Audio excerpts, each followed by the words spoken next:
Bonjour à tous. Nous allons faire le point sur cette fin de championnat, sur cette fin de saison de Ligue 1 et faire le point sur les résultats, sur les résultats surtout mathématiques et au niveau du classement, qu'est-ce que ça donne pour les équipes concernées. Comme vous le savez, pour les qualifier pour la Champions League, pour la nouvelle édition, le Paris Saint-Germain a remporté son 13e titre de Champions League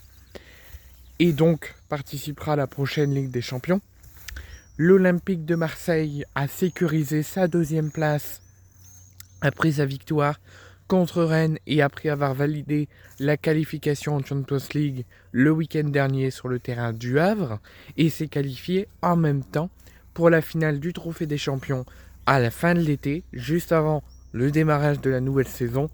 avec une possible confrontation contre le Paris Saint-Germain si le Paris Saint-Germain remporte la Coupe de France contre le Stade de Reims. L'AS Monaco s'est également qualifié et sur le podium dans le top 3 pour la prochaine Ligue des Champions. L'OGC Nice s'est qualifié pour les barrages de Champions League, les tours préliminaires de Champions League cet été, 2 ou 3 semaines avant la reprise du championnat. Le LOSC s'est qualifié, pour la prochaine Europa League de la saison prochaine,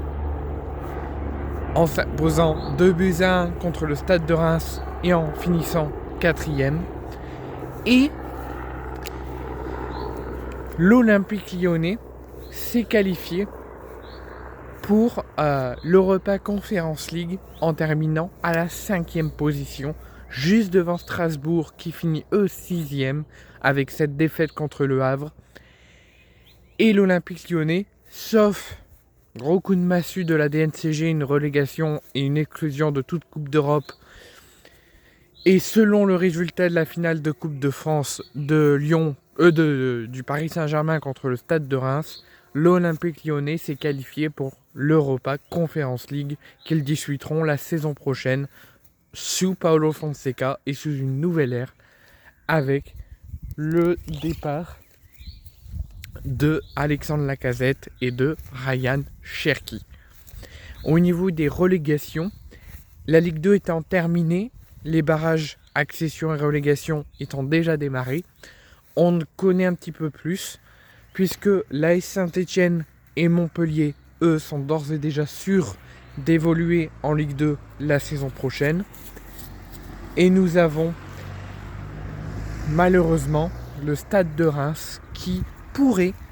et c'est une première, jouer la Ligue 2 et l'Europa League en même temps la saison prochaine, même en cas de descente en Ligue 2.